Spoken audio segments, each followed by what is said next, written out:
In today's history video, we'll go over the months of March and April 2018, covering the Saiyan Day and Golden Week celebrations of that year. So stay tuned while we go through what were probably two of the hypest months in Dokkan history.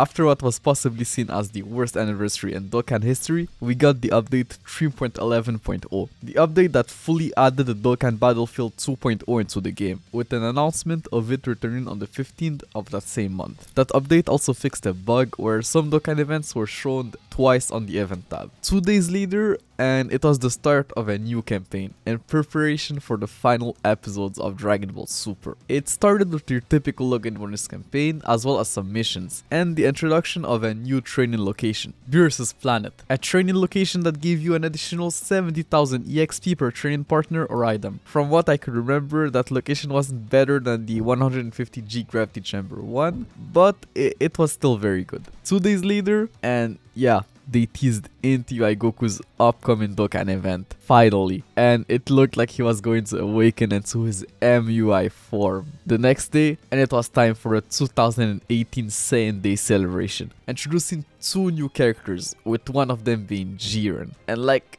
50 billion awakenings. Strength Jiren, just like UI Goku, didn't have a Dokkan event on release, but he was still surprisingly good. He led the Universal Survival Saga category for Tsuki and 120% HP attack and defense, as well as the strength type for 2 key and 40% HP attack and defense. The Universal Survival Saga category got massively buffed since its first introduction back in October 2017, so it was definitely not a bad team by any means. And thanks to the Tournament of Power Keylink, that 2 key leader skill wasn't as much of an issue as it could have been. The game was still missing some powerhouses from the Tournament of Power, like Super Saiyan Blue Evolution Vegeta or Super Saiyan Blue Kaioken Goku, so summoning on Jiren just for his leader skill alone, knowing that he was going to Dokkan Awaken at some point, was definitely not a bad choice. As for his kit, he greatly lowered defense on Super, had 120% attack and defense at the start of turn, and had a 30% chance of stunning all enemies at the start of turn. Bro, that line of his passive alone made that guy insane in Super Radar Road. I know it was RNG based, but a 30% chance wasn't even that low. Like, it was something you could see happen quite frequently. It saved me so many runs. It's actually thanks to him that I beat the Realm of God Super Radar Road stage for the first time, which for those who remember was the hardest of the first 10 category stages, but we'll come back to that later on. Tech Android 18, even though not as good, wasn't the worst card either. She raised her defense on Super by 30% for 6 turns, had 50% attack and defense at the start of turn, was an orb changer, and gained even more attack per Rainbow Key Spheres obtained. Like, it was clear that she was made to be run alongside the Android 17 that came a couple of months prior, but yeah, that guy wasn't that great either, so people were just waiting for her Dokkan Awakening, which was actually pretty decent, as you'll see. Now, as for the man himself, into UI Goku, Dokkan Awakened into a transforming UI Goku. I can only imagine how hyped this was. Like, the transferring mechanic had just been introduced like a month or 2 ago, and they just gave it to him just like that, which makes sense. His transformation literally broke the internet at the time, so they wanted to do something special for it. And bro, honestly, just aesthetically speaking, this was one of the coolest cards players had seen yet. His card art was amazing, and his animations were seen as the best ones in the game, on par with the 3rd year fusions. Like, obviously compared to what we have today, these suck, but trust me, back then, they were insane. I still remember using a friend's UI Goku and seeing him transform for the first time, and just being stunned by how good that transformation animation looked. And bro, that OST, it was just so good. Still to this day, one of the best OSTs in the game. Like, when I think about 2018 Dokkan, that's the OST that comes to mind. And best believe that UI Goku had the kit to go with all that. He was now a proper leader for the Realm of Gods category, a category that, like I explained previously, was just insane. They didn't touch his super attack effect, which didn't really matter because it was already decent. Like, an immense damage multiplier with attack stacking was just one of the best super attacks you could have at the time. I still remember that at first glance, it looked like his new passive was a nerf. Like, he lost all of his additional buffs when below 50% HP and just had like 100% attack and defense at the start of turn, which wasn't bad. It's just that after his Dokkan Awakening, he transformed when below 50% HP and lost all of his start of turn defense. So people thought that he was maybe better defensively in his UR form, form, but thankfully the APD guys came to the rescue and showed people through calculations that Int UI Goku was actually better defensively post Dokkan Awakening due to his higher TUR stats, even though he had no defense transformed. And talking about his transformation, it was insanely hyped to see, and obviously very exciting at the time. MUI Goku was the first unit ever to have a 70% chance to dodge, which was crazy. Like, you could clearly see the difference in game between a 50% chance and a 70% chance to dodge. This guy was just dodging everything left and right. It was like he had guaranteed dodge, literally. At least that's how it felt like at the time.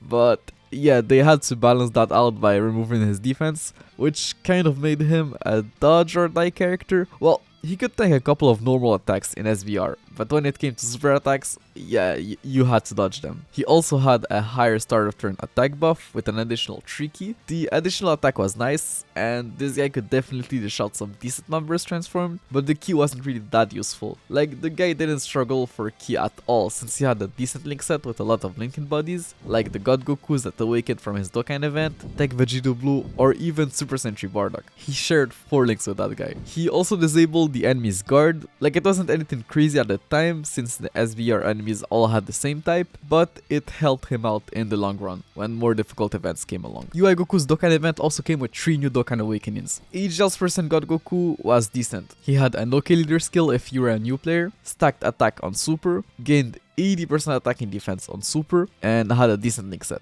But he had a supreme damage multiplier, so his numbers weren't all that impressive, but good enough, I guess. A thing worth pointing out about this guy is that he had a 142% 12 key multiplier, which was definitely an odd number, but honestly, I have no idea why. Strength percent God Goku, from what I remember, was way better. He had the same leader skill and passive as his AGL counterpart, but instead of stacking attack on super, he gained 30% attack and defense for 3 turns, and he also had a better link set. This guy was in UI Goku's best linking partner, sharing 4 links with him. His 4 best links. Like, they were very good together, but people were disappointed that his start of turn attack buff only gained a 5% stat increase, which obviously wasn't much, but obviously they didn't take into account his additional defense and the stat increase he got from becoming a TUR. So, like, yeah, he was solid, but I do agree that they could have done more, especially considering how hard NQI Goku's Dokkan event was. Strength percent Gods percent Goku, from what I could remember, was okay, I guess. Like, he had 90% attack and defense when facing one enemy, and 50% attack when facing multiple enemies. So yeah, against one enemy, he was decent, I guess. But against multiple enemies, that guy was just not great.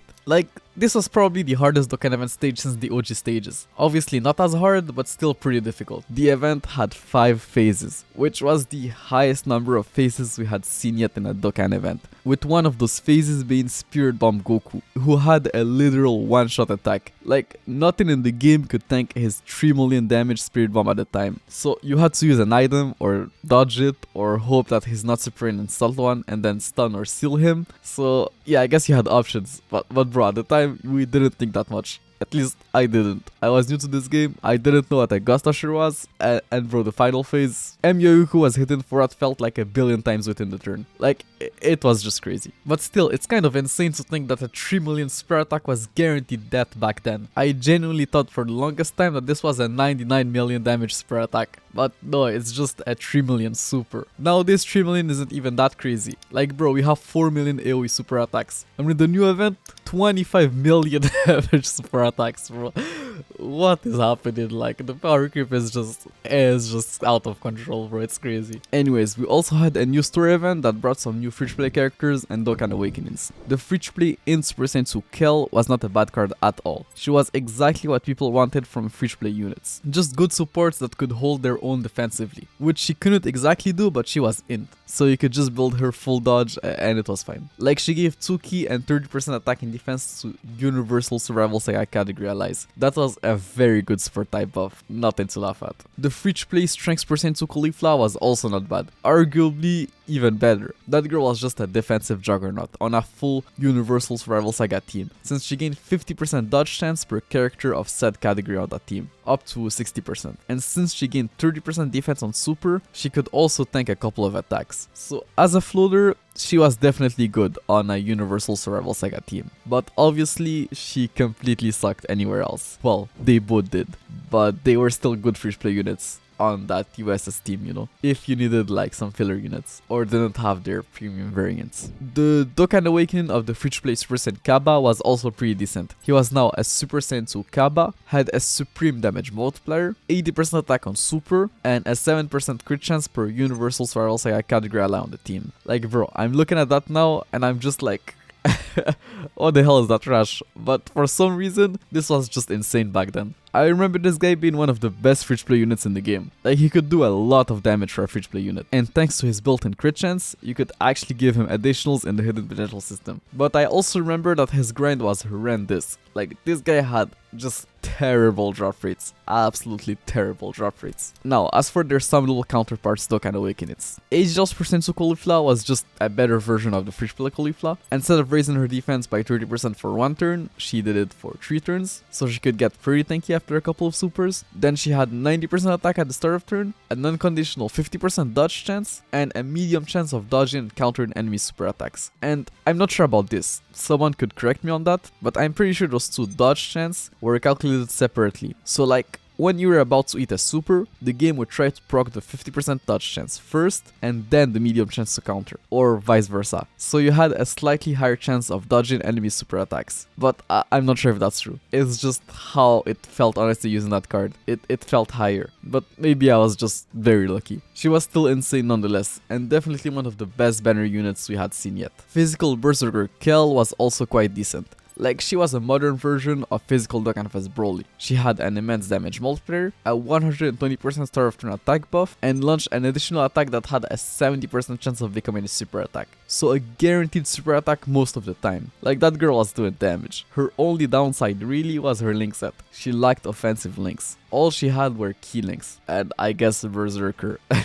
Physical Super Saiyan 2 Kefla was, as you would guess, insane. She was now a proper leader to the Patara category, a category that, like I explained numerous times, was just insane, and obviously now better than ever since the arrival of Int LR's Profechido. They didn't really change her kit much. Like, they only gave her an additional 2% attack and defense per key spheres obtained. Any key spheres obtained, not just physical key spheres, which I guess was a major change. And also bumped her additional attack chance of becoming a super from medium to high. But honestly, just that, with the TUR stats, was enough to turn her into a monster. Like, she was very good. She could put out some really good numbers while also being pretty decent defensively too. The only problem is that just like the other Kel and Cauliflas, she had too many key links. Like, almost all of her links were key links, which is pretty bad design on a Nukin unit, who is already supposed to pick up a lot of orbs. And also people didn't like the fact that she got Shattering the Limit instead of Fierce Battle, for the same reasons. A cool thing worth pointing out about her is that her TUR and SSR had different names, so you could actually run them together. Like, it wasn't a crazy rotation or anything, but it was cool and good enough. And you didn't even have to be a big whale to do so, since she was just a regular banner unit, so that was also nice. Now that we've covered all the new units and Dokkan Awakenings, was the Saiyan Day banner any good? Well, it featured Jiren, who was surely going to awaken into a monster. The same thing for Tech Android 18, but obviously, unlike Jiren, it wasn't something you could guess. NTI Goku, Physical Percent Kefla, Kel and Caulifla, who all got amazing awakenings, and Int Angel Golden Frieza, who was still a must if you wanted to beat Super Saiyan 3 Goku's easy. So obviously not the greatest banner ever, but a decent banner nonetheless. And as you would guess, the game got top grossing the very next day. So they gave everyone 30 Dragon Stones, 3000 Int-type potential orbs, and 10 character slots. Something that they did very early on JP. So yeah, those top grossing awards were very good. But what's crazier is that the game got top grossing again 4 days later. And this time they gave everyone 100 Dragon Stones, as well as more potential orbs. But like 100 Dragon Stones.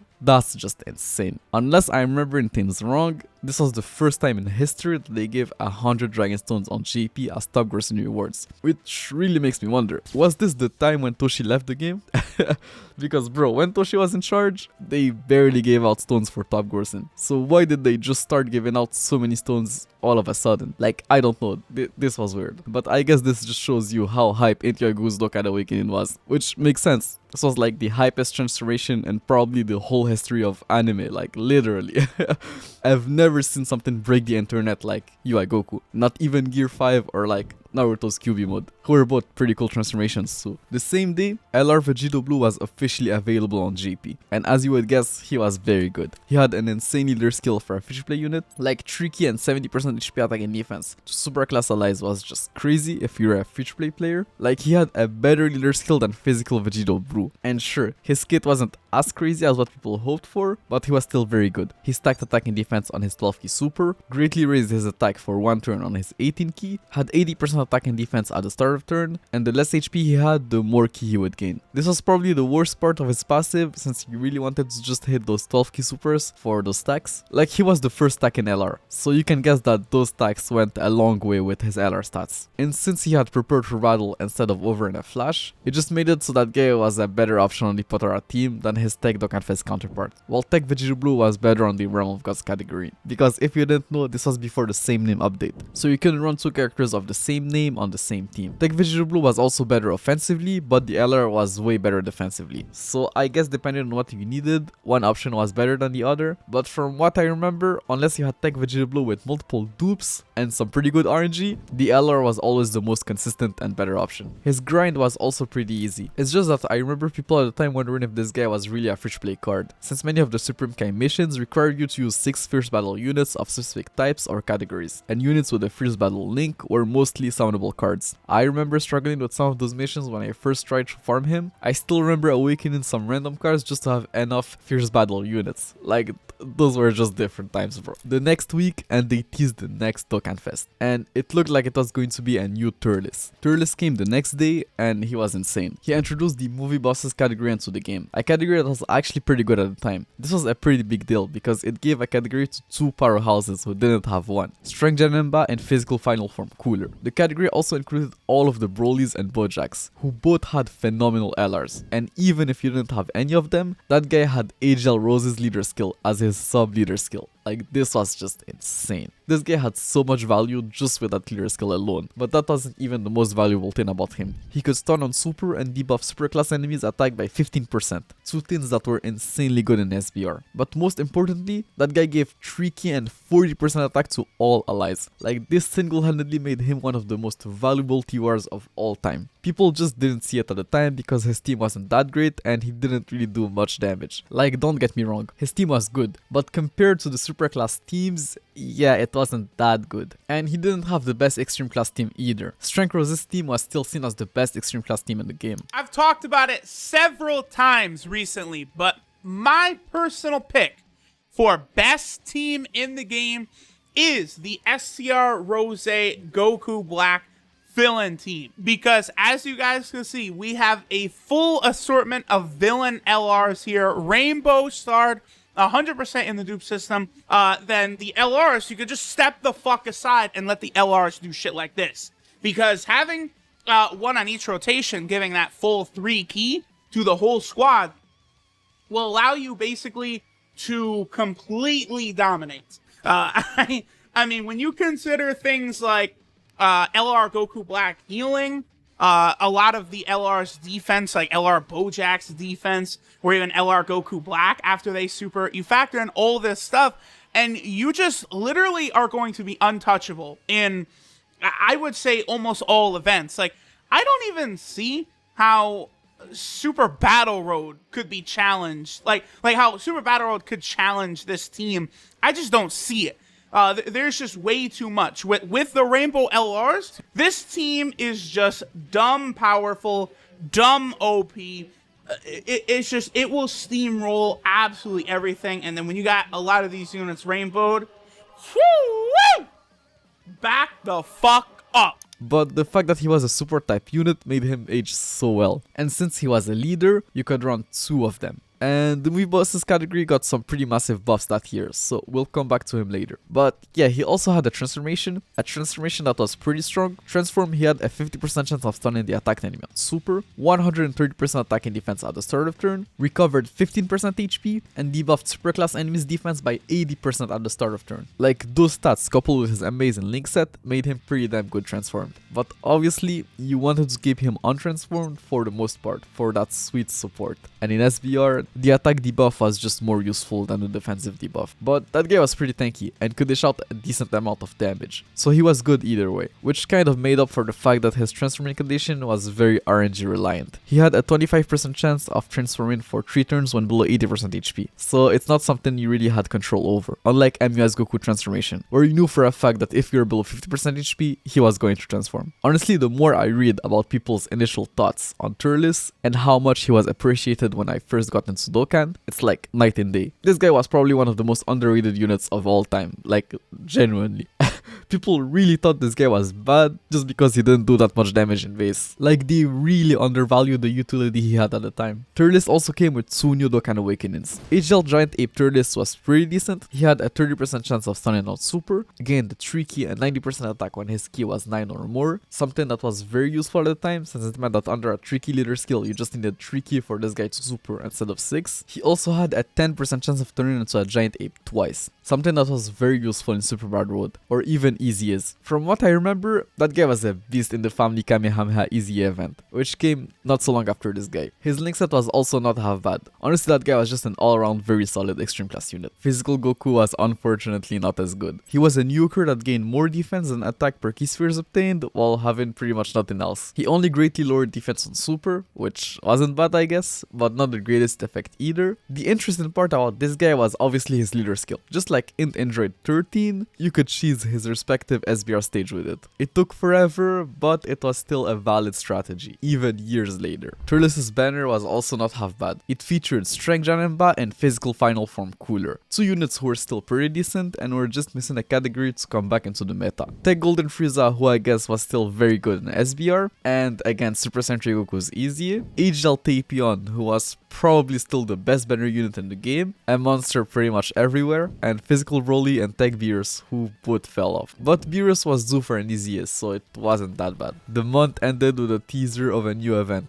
Dokkan Battle, some sort of romance simulation. Let's read what was said about it in the news. In the new feature, Dokkan Battle, heroines from the past will appear. Let's introduce the content together with Ribrian, who will support you in the game. Become friends with the heroines. Yeah, become friends with the heroines. I don't even think I'm pronouncing that right, but yeah, whatever. I'm glad they restrained themselves there because, like, this could have gone south so fast. Like, they have freaking Pen in the picture there. Isn't she like 10 in GT? And bro, I'm pretty sure that bro is 9, bro. Like, bro, talk to the heroines that appear and increase your intimacy with them. And pause. You can also give them gifts by selecting an item from the capsule button on the top right of the screen. Aim to increase your intimacy even further with gifts. You can also use the Dragon Radar to find the scattered Dragon Balls and summon Shenron. Don't be depressed if the heroine dislikes you. If you ask Shenron, he should be able to do something about it. What? Bro, what are you talking about, man? Okay, that sounds a little bit messed up.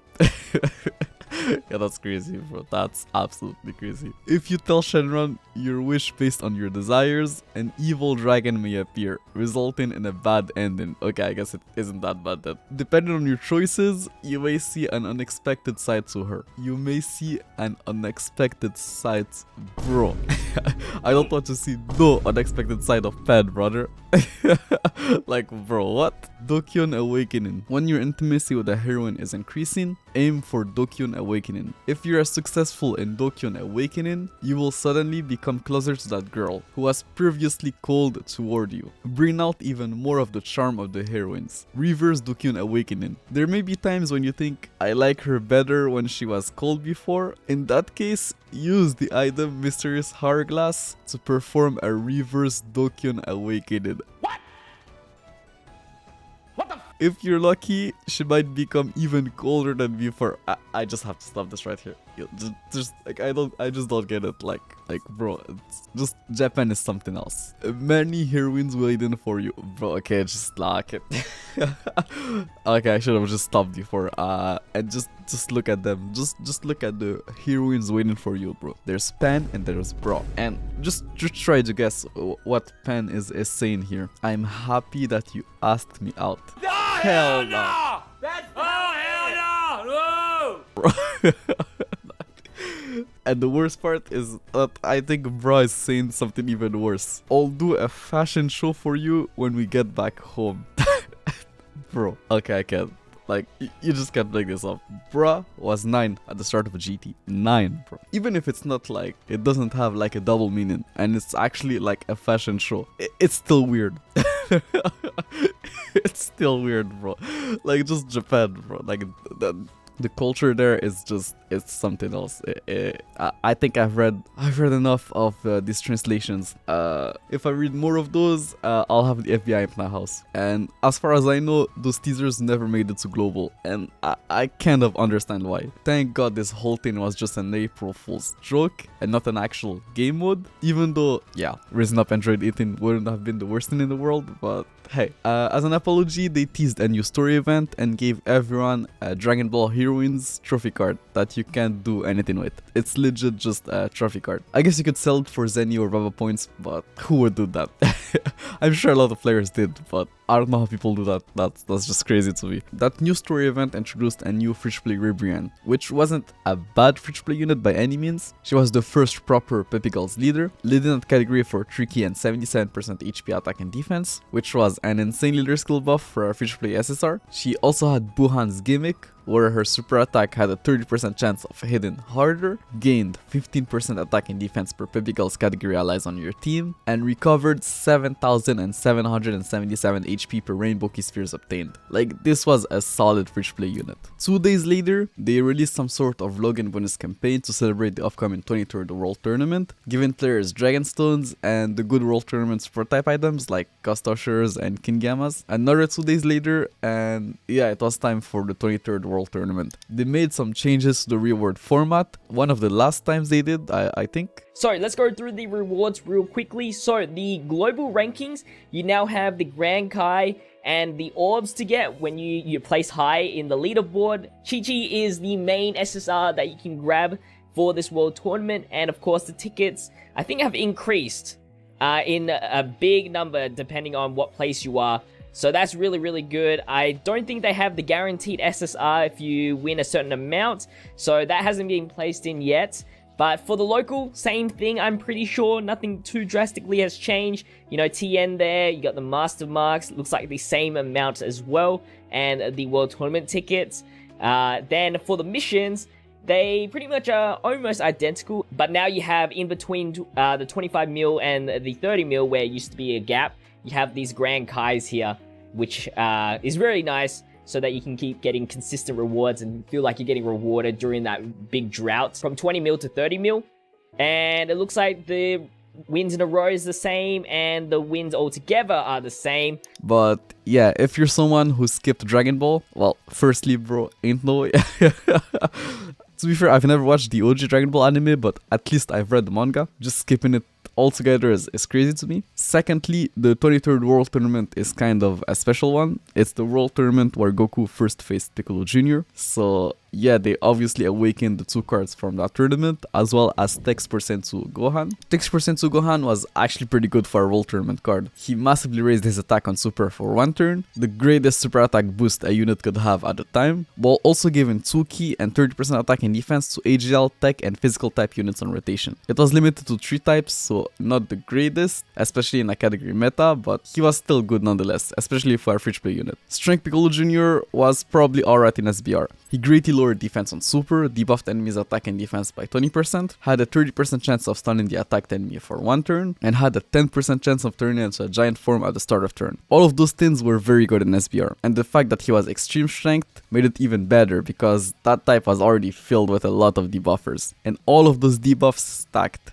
But he obviously lacked the stats, being a free-to-play unit and all, so he wasn't the best option on that team, but an alright one if you're a free-to-play player. Physical Goku was okay, I guess. He had a 30% chance of stunning the attacked enemy for 2 turns on Super, and had 80% attack and defense on Super as his passive. But his link set was still pretty bad, and adding that to his low stats, yeah, he just wasn't all that. Still a cool card though if you're like a 23rd World Tournament stan. This World Tournament also introduced some new SR and R cards. SR AGL Goku had a not so bad kit, a 50% chance of stunning the attacked enemy on Super for 2 turns, 100% defense at the start of turn, and 2 key and 40% attack when facing multiple enemies. His kit wasn't bad per se, say is just that he was an SR and his stats were so low. But this has to be one of the best SRs in the game, for sure. SR Tech Krillin also had a decent kit. He had 3 key and 30% damage reduction at the start of turn. Like, bro, if this guy was an SSR or a TOR with better stats, he would have like easily been a viable option in SVR. SR Yamcha, not as good of a kit as the other two. Sure, he lowered attack on super, but he just had 50% attack and defense when your Q was 7 or more, and 4 Q when below 70%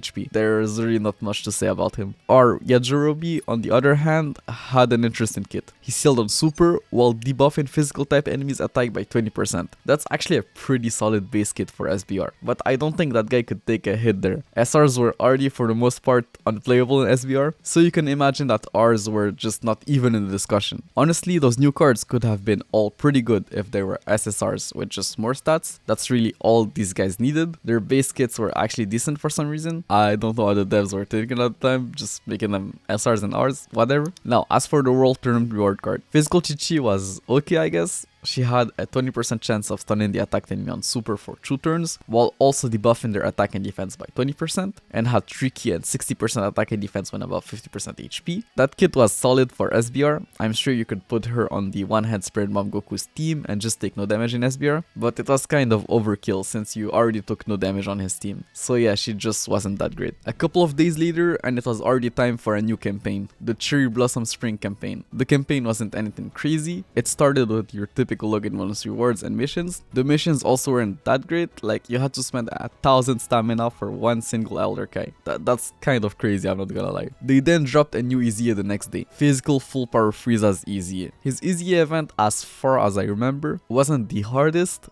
definitely not as hard as Super Sentry Goku's EZA. How easy is this Extreme Z Awakening event? Pretty easy. The Goku's was definitely much harder. Much harder.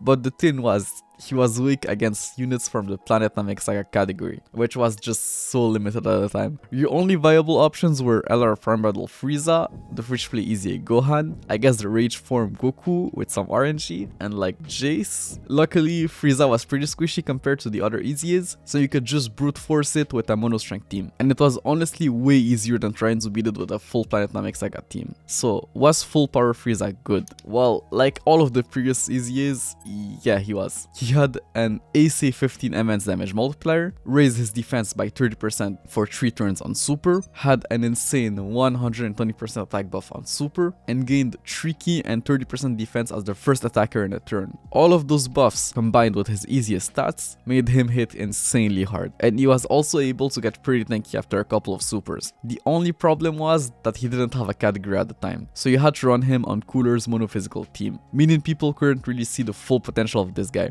That led to him being seen as like worse than the easiest that came before him. His 12 key multiplier was also still pretty low, like 130% for a Dokkan Fest TOR was just not great, but at least that key in slot 1 kind of solved the key issues that he had before his EZA, because yes, that guy had Over in a Flash, and Over in a Flash was just not a common villain link like at all. This guy got better once he got his first category team, and was for sure better than Goku and Broly by that point. His EZA banner was also pretty good. It featured Super Saiyan 4 Goku and Super Saiyan 3 Vegeta, 2 units who were pretty good against his EZA, especially Super Saiyan 3 Vegeta, since he was just a wall there. 3 days later, they teased the next legendary campaign, LR First Form Frieza's legendary campaign, and that it was going to be held at the end of the month. 4 days later, and the update 3.12.0 was out. The update was mainly just a bunch of bug fixes, but it did bring something pretty significant. It revamped the Dokkan Awakening tab and made it way better. It now had filters, making it much easier to navigate. See here to hype this up and you're like, Nano, let's see what you're talking about in case you don't play the JP version. Let's click on the Dokkan Awakening list. So right now, as you can see here,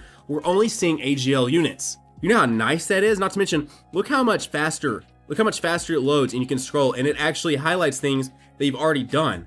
Like, you know how nice that is? That is so incredibly nice. So let's say you want to see all of the intelligence type units, right? So we're gonna look at intelligence type units. We actually see all the intelligence type units, and then you can actually sort them in different ways. Now, I've not played around with it enough to know exactly how it is sorting them specifically or anything like that. Dude, I did not even know it could do that. Wow, that is so much faster. Look at that. Holy crap. See what I'm saying? That is so much better. So you can see just specific units that you want to see, and you can see it in the way that you want to see it. You can even look at certain categories. Like, that is so nice.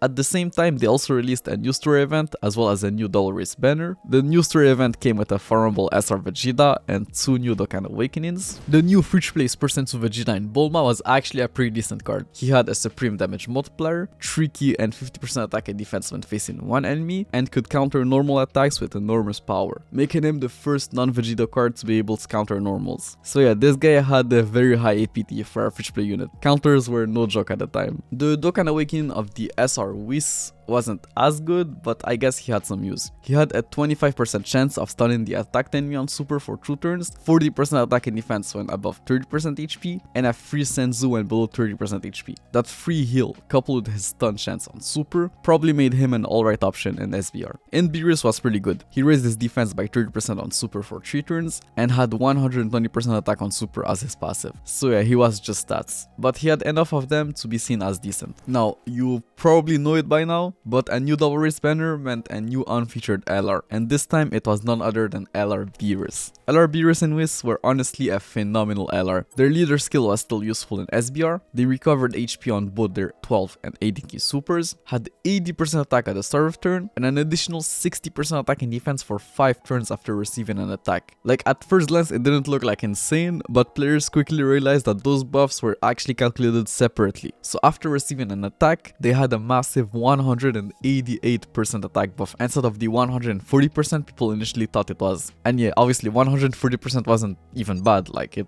was actually pretty good, but 188% was just much better. With LR stats, these guys were hitting insanely hard, and the fact that they healed on super meant you could comfortably put them in slot 1. Sure, that first hit was going to hurt, but you could just heal it all up afterwards. So yeah, that was actually good design. The only problem was that they didn't have another top tier Lincoln partner at the time. We had to wait until the easy of Tech Beerus for these guys to absolutely break the Realm of Gods team. But just like LR Zamasu and Rose, if you were some sort of Giga Well, their T-War was actually a viable option. This was probably the best standalone Beerus in the game, and he shared 6 links with his LR counterpart. So yeah, that rotation was nasty if you had the money or the luck for it. That Double Race banner also came with a new Vegeta and Bulma, and as you would guess, this guy was just the premium version of his free-to-play counterpart. And yeah, he was insane. His leader skill wasn't bad if you're a new player. He greatly raised attack on super for 1 turn, had 100% attack and defense at the start of turn, and just like his free-to-play counterpart, could also counter. So yeah, all of those buffs made his counters hit pretty hard. Not as hard as like a fully built up physical Super Vegito, but still insane. As far as I know, this guy was a global first, and when he first came out on global on January 19, there were only like 3 TORs that did more damage than him at the time. One of the best cards in all of Dokkan on global. It's the hardest hitting Transcendent Ultra Rare basically on global. There's only 3 on Japan who hit harder than this Vegeta. I believe it's the physical Super Vegito, the Tech Vegito Blue, and I think it's the Extreme Z Awakened Super Saiyan 3 AGL Goku are the 3 cards that will output more damage at a Transcendent Ultra level, right? So we're not counting LRs like Broly, Super Saiyan 3 Goku, LR Gohan, you know, etc. But then he also had a Rage form when you drop below 30% HP. That Rage form had 3 different super attacks. One when you had 1 to 7 key, one when you had 8 to 11 key, and the last one at 12 key. So for a turn, you just couldn't take damage, but also couldn't miss a super. So this guy was pretty much good everywhere, including Super Battle World. He was just a monster. His only issue was his lack of categories, and also his lack of potential categories, because he had Bulma in his name, and you all know how Dokkan makes those categories. Is that Vegeta good? Yes. The Super Saiyan 2 Vegeta and Bulma card is one of the best cards in the game. Like, he's very, very powerful. The only downside to him is that he does not have a category as of yet. And I don't see him being added to a category when he comes down to JP either.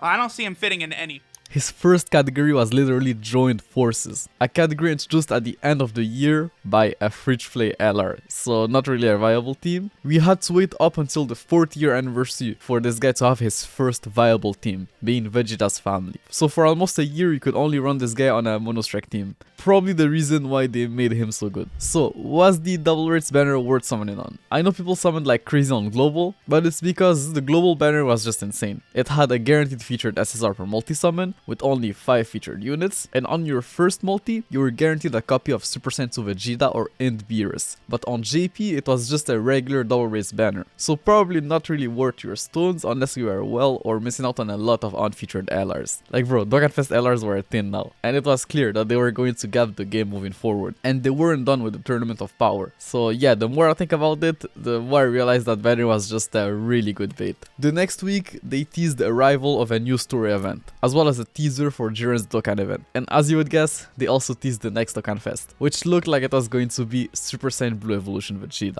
At the same time, they added more Podara medals to the Baba shop. The medals records Awaken LR Strength Vegeta Blue. This was actually pretty significant because, like I said, some of the Supreme Kai's Trials missions were pretty rough, so having an alternative way to get those medals really helped. The next day, it was already time for the Golden Week celebration, which revealed the new banners. Or actually, just one banner. They didn't do a dual Dokkan Fest this year. The campaign also had your typical login bonus campaign and missions, which were looking pretty good. The login bonus campaign gave you 10 Dragon Stones upon your first login, as well as 2 Dragon Stones every day for the duration of the campaign. So not bad at all. This was also the campaign that introduced the dozen Elder Kai, which, as you know, has a 30% chance of increasing a character's super attack level.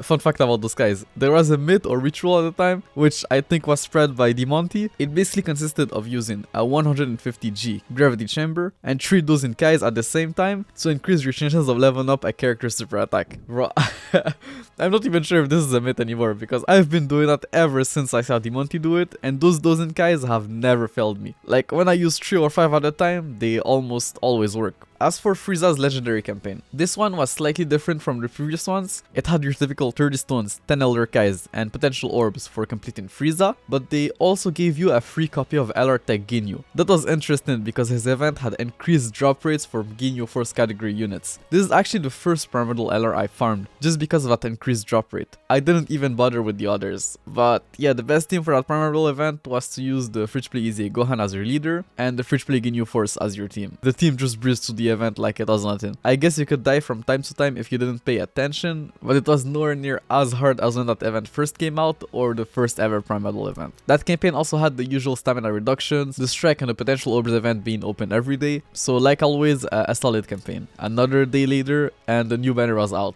as well as Jiren's Dokkan event and the new story event. All of these things brought a ton of new characters and Dokkan Awakenings. So let's start with the man himself. Super Saiyan Blue Vegeta was a transforming unit and introduced the most insane category ever into the game, Pure Saiyans. That category was just so insane at the time because it had all of the best units in the game. It was the first team where you could run the 3rd year anniversary LRs together, and let's be honest, this whole game was about Goku and Vegeta. So this category was only going to get better with time. The only thing that people disliked was the fact that the fusions weren't on it, which didn't make any sense. It was clear they did that just to avoid making the category way too overpowered. But even then, the category was so crazy that I still remember saving up my stones for him on Global, and I actually managed to pull him. I even kept a screenshot. I was just so happy.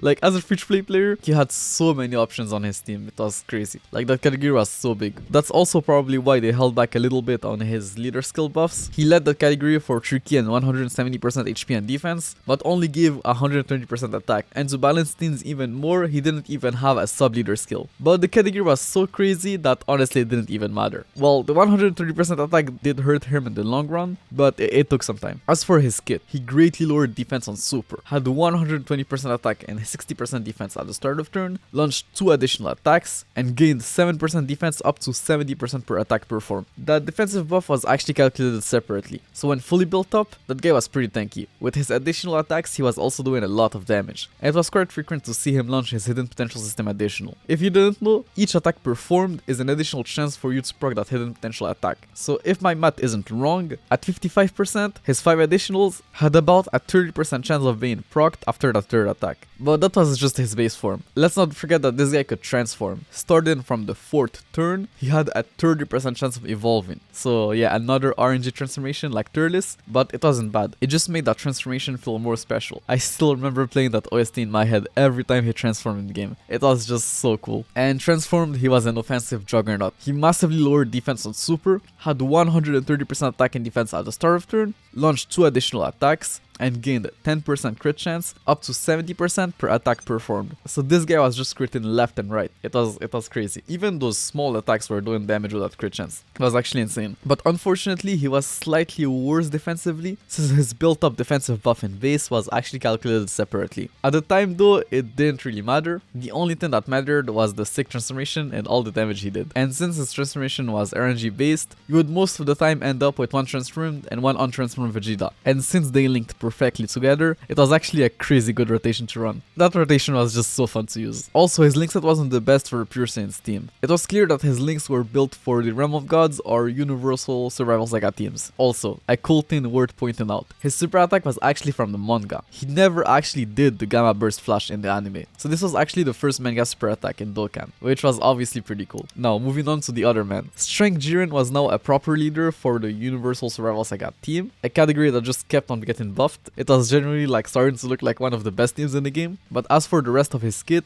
they barely changed anything. He went from having 120% attack and defense at the start of turn to 130%, but the fewer stats increase more than made up for it. His stun chance also didn't change, but this was fine since it would have been too OP. They did add one little thing though, he now had guaranteed crits against stunned enemies, which worked pretty well with his passive, so yeah, that guy was now just an even bigger SBR monster than he already was. We're looking very good.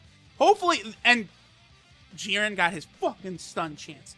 Absolutely beautiful is what that is. All right, so Jiren goes ahead and crits them. Yep, okay. So Super Saiyan 4 Goku attacking the Cell Jr. should finish it off. Yep, okay, perfect. And Jiren activated the stun again. But there we go. Boom. Jiren is very powerful on Super Battle Road, and having a double Jiren, double Jiren here, I think is pretty good as well. It's just a lot of it is going to be RNG with that defensive passive of his at 30% chance to stun. You know, you get those off and the enemies are fucked. Like, as you guys saw, we got it to work twice on Cell and the Cell Juniors, and that really, brought us a long way here. And Jiren was also now farmable. Since his Dokkan event came with a new free play tech Jiren, I can only imagine how a player who used Kai's on his SSR must have felt. Like, I would have been mad, bro.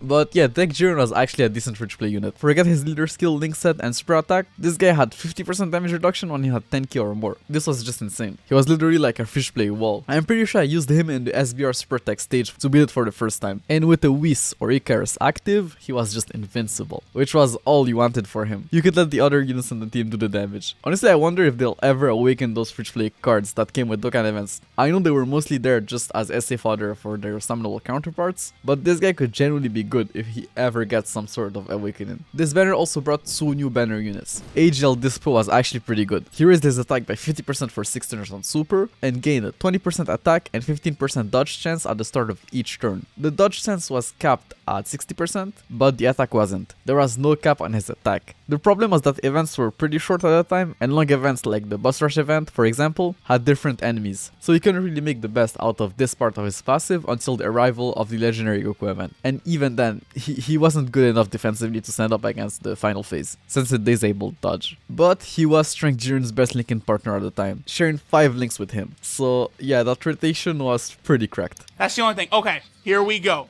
Here the fuck we go, bruh.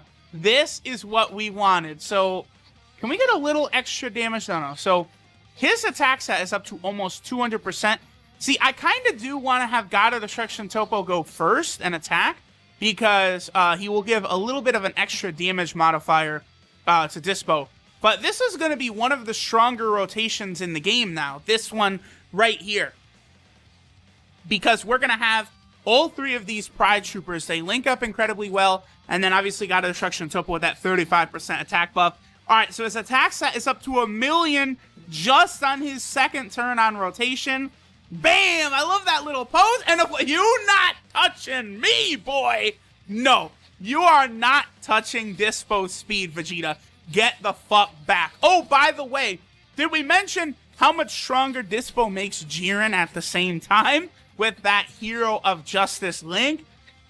Boy, back the fuck up. Hide the women and the children right there, because our boy Jiren is going off.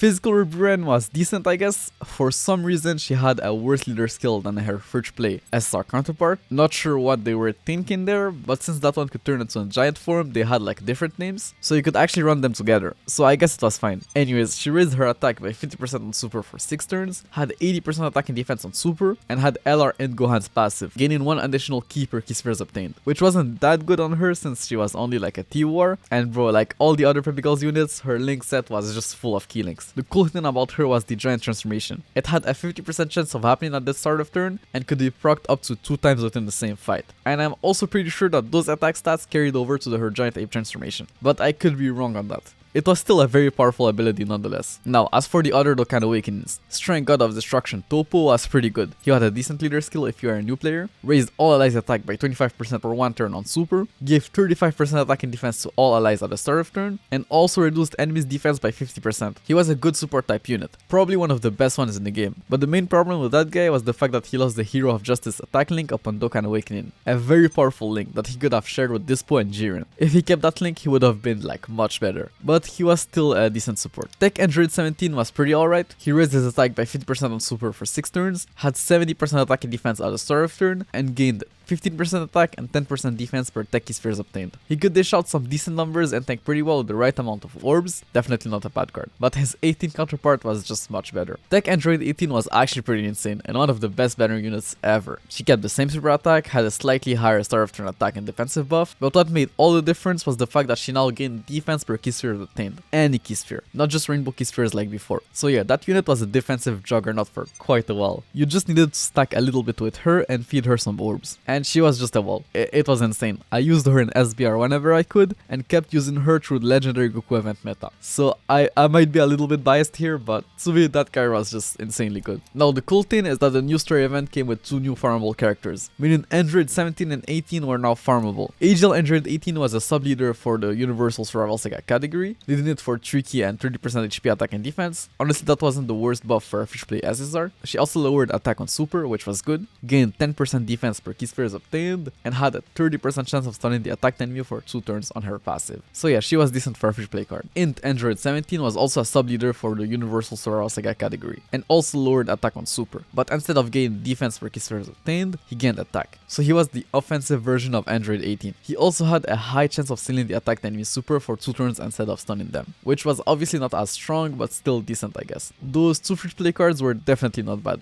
but obviously if you had their summonable counterparts, then they were just as if other for them. Now, as for the banner itself, just so you know, this was the first Dokkan Fest banner to have guaranteed SSRs per multi-summons. Because yes, just before the banner was out, there was a notice in the news stating that moving forward, every multi-summon on any banner would have the 10th character be an SSR. So yeah, that surely made the banner even more hype. The banner featured all of the Pride Troopers, including Jiren, as well as Tech Android 17 and Strength Ultimate Gohan. So yeah, it wasn't the greatest banner ever, but Super Saiyan Blue Evolution Vegeta's leader skill was so valuable that the banner was legit worth summoning on just for him, which like I already said is exactly what I did, and it was worth every single stone. The banner hit top grossing the very next day, which wasn't really a surprise. The introduction of guaranteed SSRs alone would have given the banner top grossing, but adding a hype character like Super Saiyan Blue Evolution Vegeta to the mix, yeah, top grossing was just guaranteed. They gave everyone 30 stones, 3000 AGL orbs, and 30 character slots. Bro, I swear, top grossing rewards became good out of nowhere. Just these rewards were already better than whatever they gave during the 30th anniversary. And with the introduction of guaranteed SSRs,